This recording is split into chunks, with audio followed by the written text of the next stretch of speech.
Hello and welcome to this week's Market Talk. Today we have with us Dominic Ricciardi, who is the MD of Caterquip UK, and we have Mark Stratford, who is the head of retail refrigeration at Interlevin, which is part of the Tefcold group. So thank you guys for joining us today. Thank you for the invite. Dominic, I'm going to start with you today, actually. So recently we covered a project that you'd done with the niche free from kitchen in Harlow in Essex. So that was a massive CPU project. So could you just kind of give us a bit of detail as to how this came about and what you managed to do for niche? Yeah, do you want me to give you the full story or the part story a little bit at a time? Start with and we'll see how we go. You can interject and shut me up, Claire, as and when required. Yeah, so we got niche contactors, Mark and Adrian contactors back in November 2019. They've got a very successful restaurant in London that's doing extremely well, and they've since picked up some extra work. Mark comes from the food industry anyway. He's worked in a lot of big production kitchens. So some of his work was for it's specialist foods basically, so do niche free from sort of stuff. So they got contacted by a rather large company and asked if they could produce in big scale. They didn't have the facility at the time because they were just producing small amounts from their restaurant, whatever they could. So they contacted us back in November. They'd had a quote for their new equipment, which was extremely massive, as you can imagine. So way over their budget. So I went to see them back in November 2019, said, look, what we could do for them. It was just around about August of that year that we'd done a big clearance down in South London, Croydon, I can't remember that actually. It's Guildford actually, still Guildford. It was a huge school, private school, and they'd got in there, full enough, literally 80% of what niche required for their kitchen, can you believe? So we'd got that in stock anyway. We'd picked that up in August. It was about a 2-week project to remove all the equipment, including a big Miko dishwasher. It was a big project, and not a lot of people can handle those sort of projects like we could. They wanted a full service, which we were able to do. So it's very fortunate for niche at the time that we had this this equipment in. So we priced it up, and it was literally half of what they'd been quoted previously, but that was for new extraction. So we got CKD, our brother company, I think you know Tony and Carlo from CKD. They did the extraction for us. That's what came about. But interesting enough, so by the time the deal was done was March, and no exaggeration, we were starting on the Monday or the Tuesday. I think the announcement was made on a Monday night.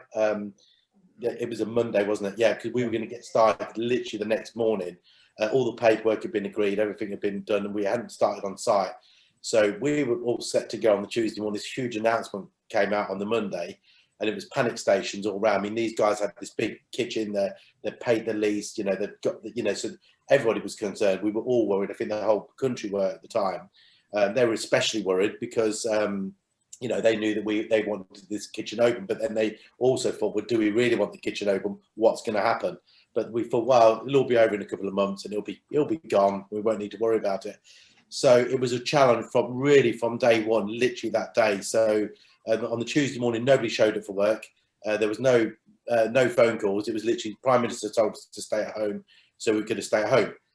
So that was my first challenge. I had a call at 7 o'clock that morning from Adrian saying, look, what's gonna happen? Okay, we had to survive this. There's always questions, like there would be.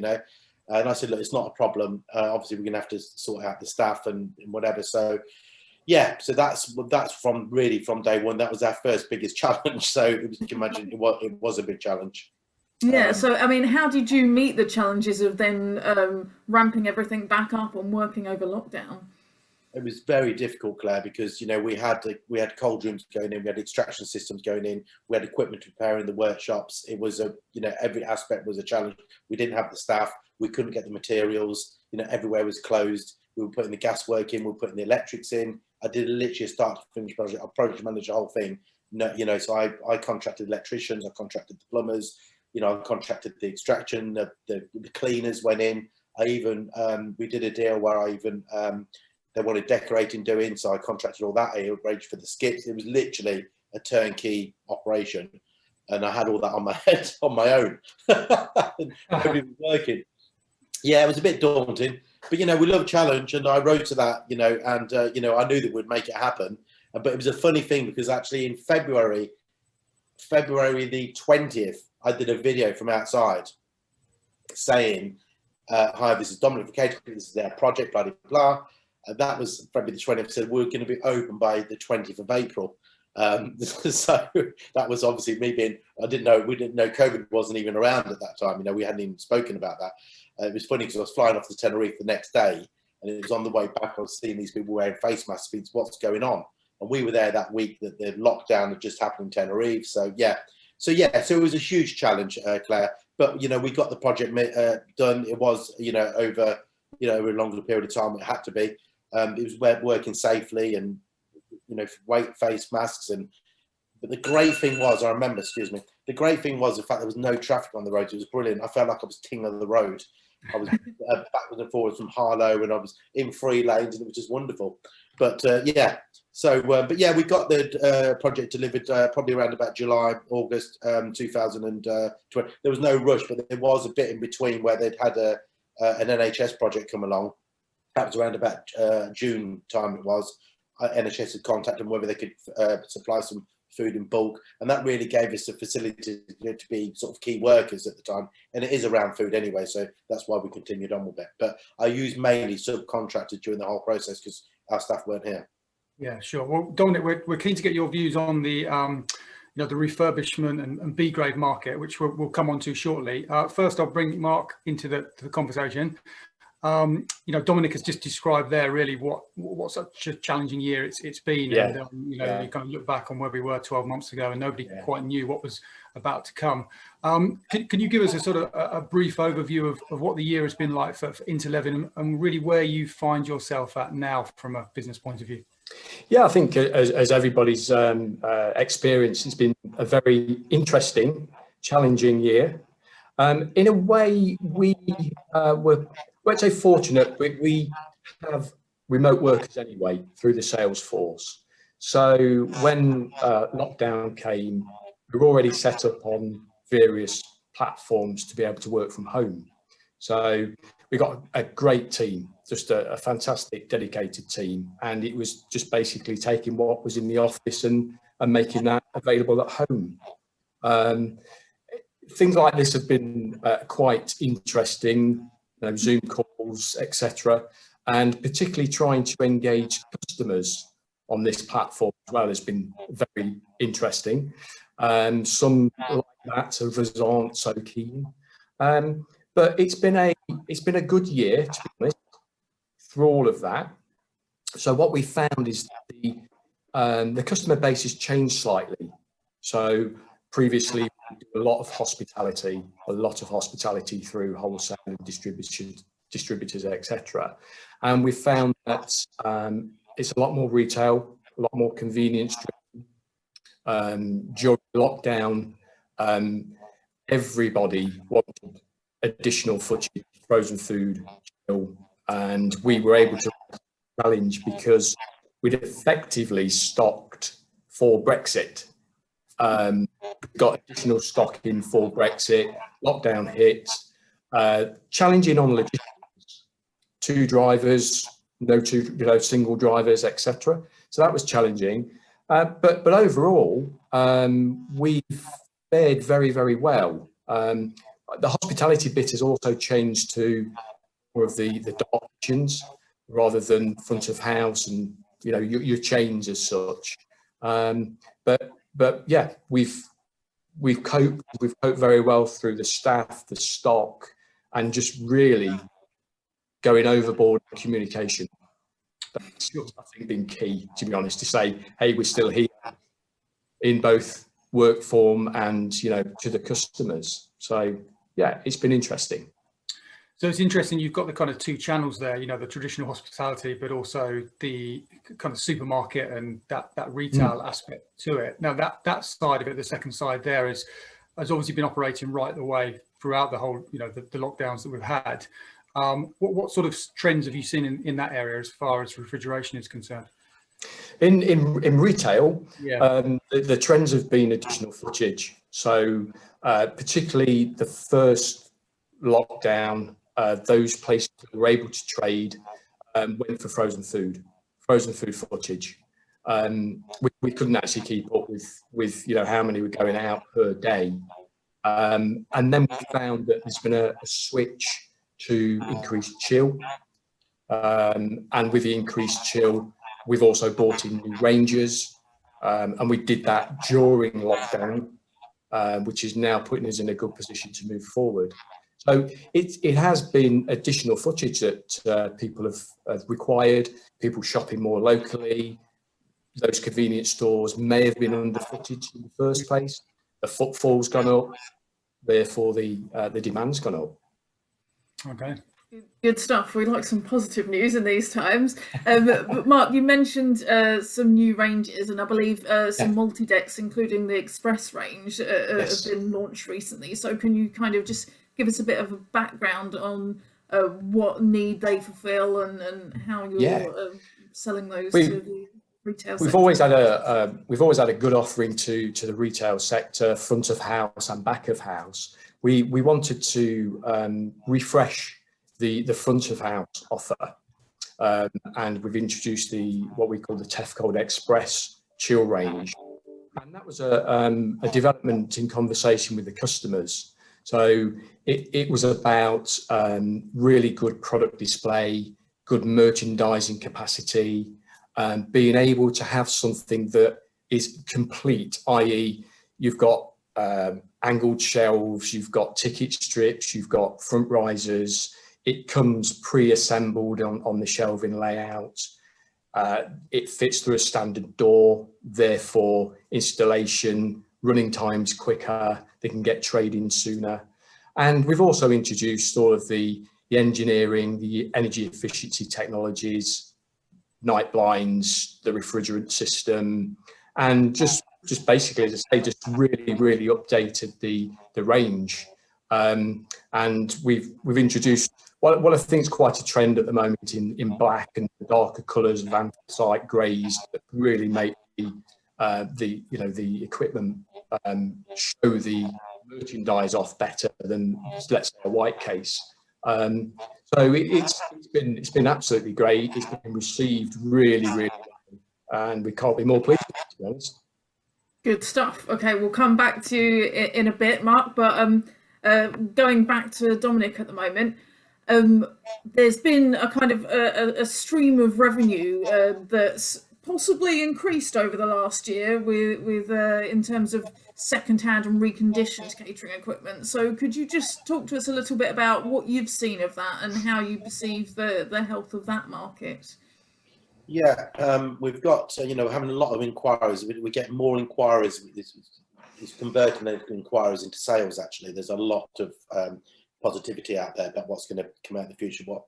That's what I have noticed.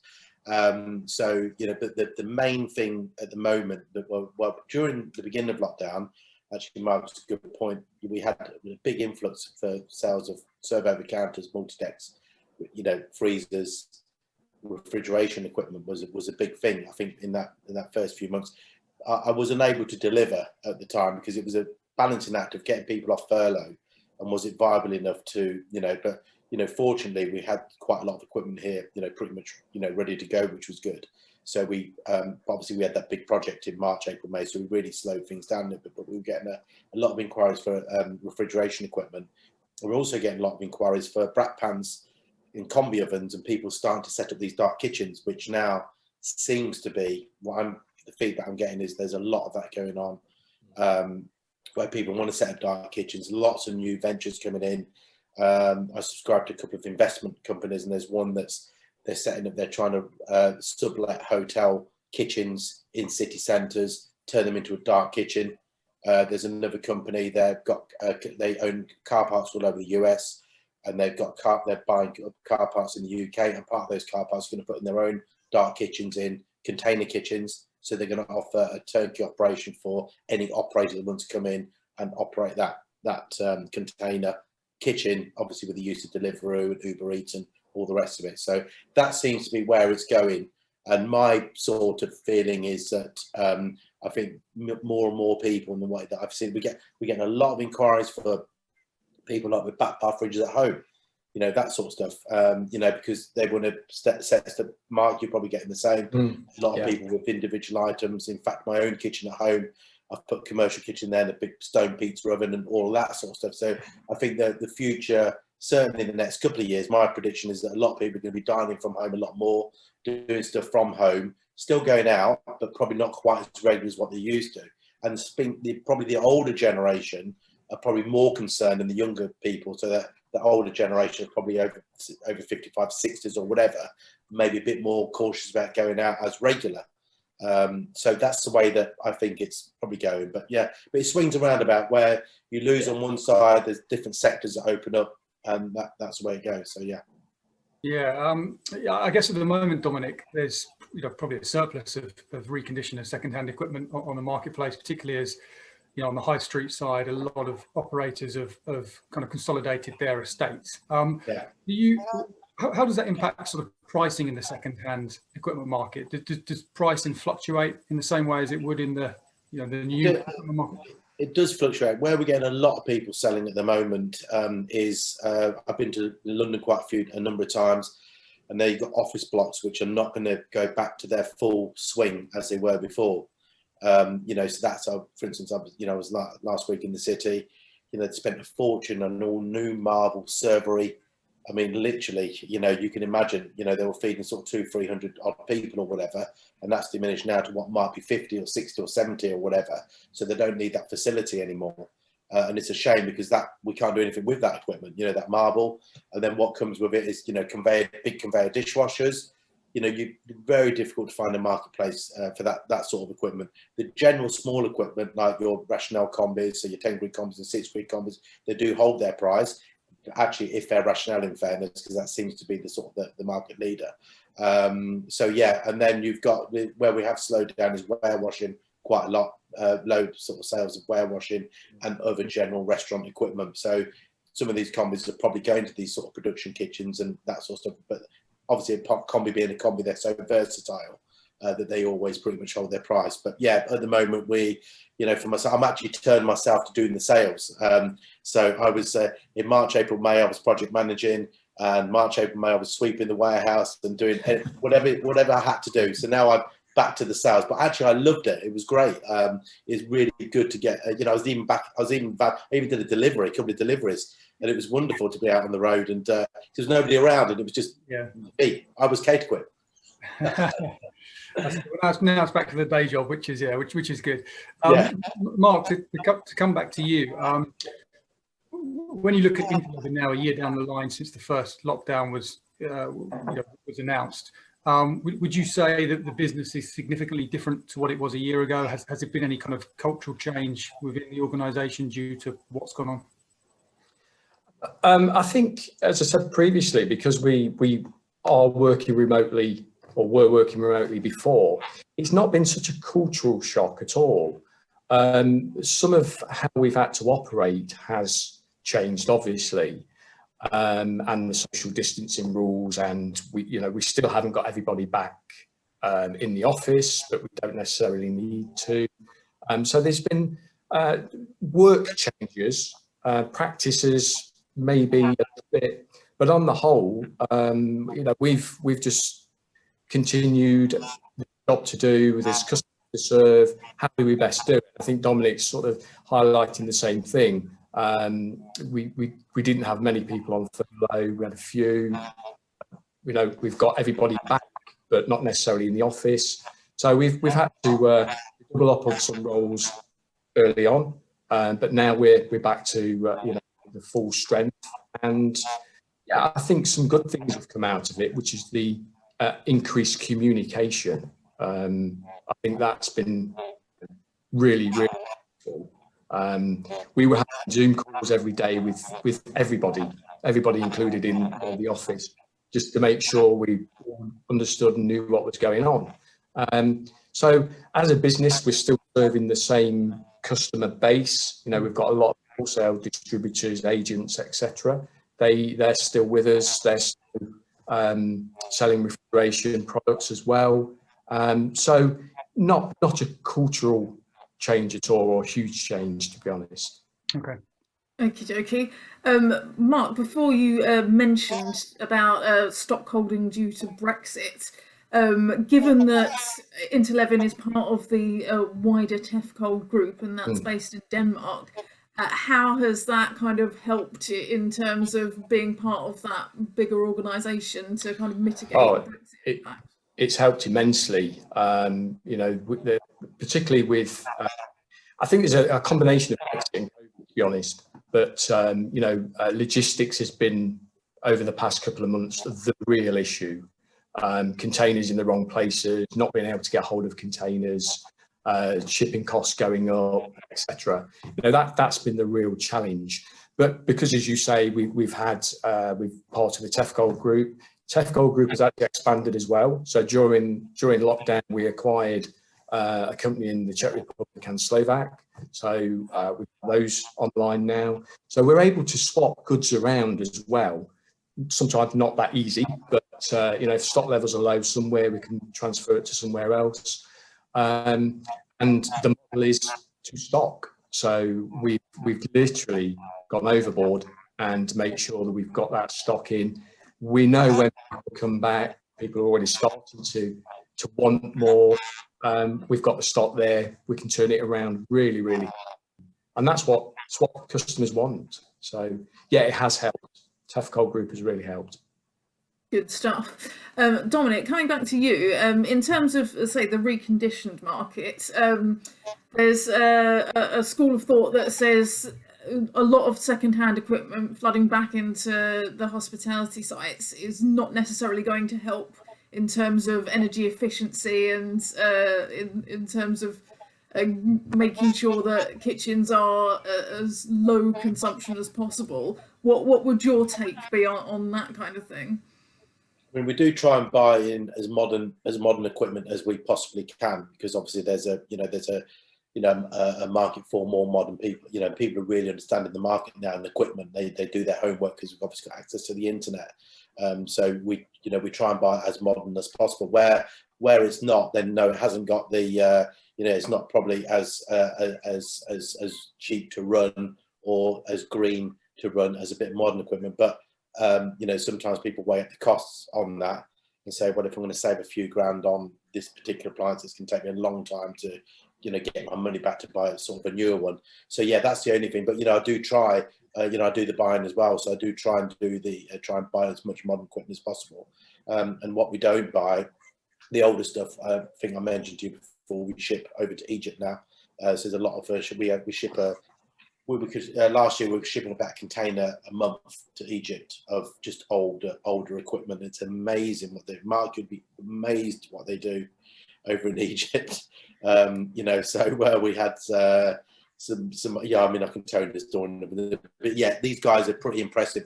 They were like what the UK was probably 30 years ago. They just sort of make different things happen, but obviously now with all the red tape and all the issues we have, we just can't do that anymore. But yeah, it's amazing. So yeah, we ship the older stuff away. Just going back onto the conversation where we have noticed a big amount of people selling equipment, about quite a lot, and there was a huge one today. Called me this morning. Event catering companies have really struggled. That's been a real challenge for them. And there's a huge one up in Manchester, and they've got, I mean, literally probably about 4 Arctic loads of equipment. That's all really very, very modern. They've invested heavily in these kitchens, and they've closed basically. That was literally sort of last week. So I think there's going to be a big pinch there. Obviously Mark's okay with the retail side of things. That's just flipped over to that. But event side of things is going to be a real. I think that's probably the biggest hit in the market. Weddings and functions and events and anything like that. Yeah, which actually goes on to hotels and hospitality. That side of it get hit on that, because that's where a lot of their income comes from. They've obviously got hotel rooms, but a lot of these guys have got big kitchens with banqueting facility and, parties and weddings and that sort of stuff as well. So, yeah.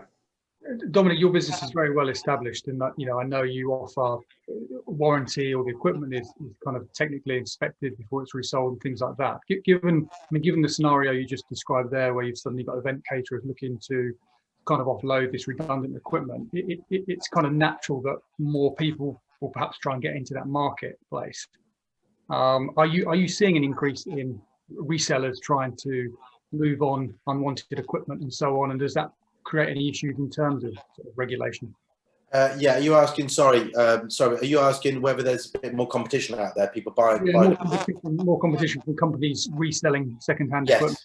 Yeah, we have. I mean, years ago, when eBay first started, that was a slight. I was, having a look. There was a lot of people selling on eBay, and that has increased a lot more. So people are just trying to pick up these deals where they can go and get, some equipment and then, a couple of bits and sell it from their garage. But a lot of people doing that a lot of times can make an impact. We're fortunate because we are established that we've got a long-term relationship with a lot of people. We're the go-to, really, ourselves and probably Ramco, the biggest guys that sort of do the buying in. So we get the first, and with it being such a big job like that, for instance, for Arctic loads, there's not many people that can handle that sort of work and the amount of money we have to pay out for it. So, we're well positioned, really, in the marketplace for that, yeah. Sure. Okay. We're beginning to run out of time, so Mark, we'll just finish with you. The last question. Everybody now is working towards the reopening of the hospitality industry. From the 12th of April outside, and then hopefully to the 17th of May. How are you, as a business, preparing for that? Did you have your own roadmap in place for where you want to get to this year? Yeah, well, again, we've got stock ready. We've got a new catalogue that we've just launched last week. We've got the logistics delivery in place. So yeah, we're basically ready to go. We've seen the increase in areas such as ice cream. We've got a lot of ice cream anyway, ice cream counters, and we've seen that increasing already. So yeah, we're ready for that turnaround. We've seen an increase in business over the past couple of weeks, which is really healthy. And we've seen people starting to get ready, wanting the back of house, the front of house, etc. So basically it's coming down to stock and availability and a great price point, to be honest. Yeah, and keeping the fingers crossed for a sunny British summer. Yes. Yeah, exactly. Yeah. Staycations and lots of ice cream. Yeah, precisely. especially the fact we're all stuck at home anyway.